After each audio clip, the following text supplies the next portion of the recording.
Facebook পেজে auto message কিভাবে set করবেন। শুরুতে আপনার পেজের অ্যাডমিন আইডিতে যাবেন। এখানে গিয়ে প্রোফাইল পিকের উপরে ক্লিক করার পরে আপনার যে পেজ আছে পেজটাকে আগে লগ ইন করে নেবেন। তো আমার যে কাঙ্ক্ষিত পেজ আছে আমি সেটাকে লগ ইন করি। ওকে, তো আমি এই পেজে যাচ্ছি।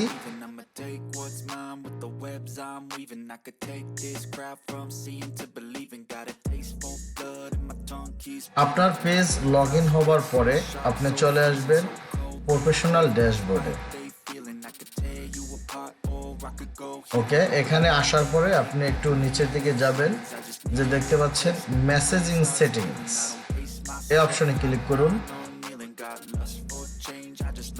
তো এরকম একটা ইন্টারফেস আসার পরে আপনারা এখানে দেখতে পাবেন ইনস্ট্যান্ট রিপ্লে, এটা আমার অফ করা আছে, আমি এটাকে জাস্ট অন করে দিচ্ছি।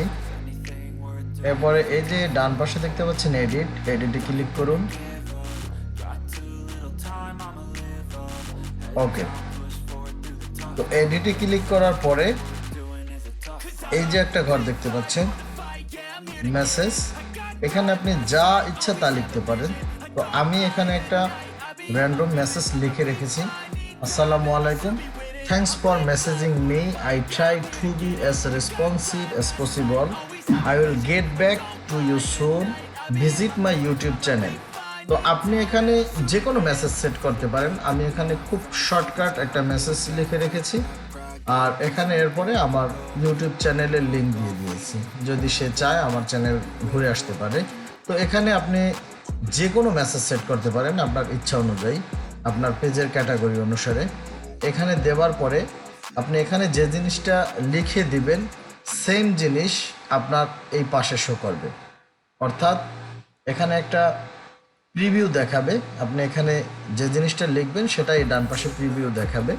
তো এখানে আপনাকে যখন আপনার অডিয়েন্স মেসেজ করবে তাদের কাছে কিভাবে মেসেজটা শো করবে সেটা এখানে দেখাচ্ছে। তো আপনার এখানে মেসেজ লেখার পরে এখানে জাস্ট সেভ চেঞ্জ এই অপশনে ক্লিক করবেন।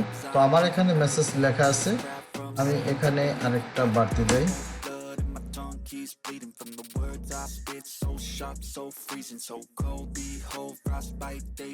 এরপর এখানে সেভ চেঞ্জে ক্লিক করে দেন। সাকসেসফুলি সেভড, আপনার কাজ শেষ। এরপর থেকে আপনার ফেসবুক পেজে যখন কেউ মেসেজ করবে, আপনি অনলাইনে না থাকলেও সাথে সাথে ইনস্ট্যান্ট একটা রিপ্লে চলে আসবে, এবং সেটা আপনি যেই মেসেজ সেট করবেন সেটাই আপনার অডিয়েন্সকে মেসেজ দিয়ে দিবে। তো এটাই ছিল আজকের টিউটোরিয়াল। ভিডিওটা ভালো লাগলে চাইলে লাইক করতে পারেন, কমেন্ট করতে পারেন।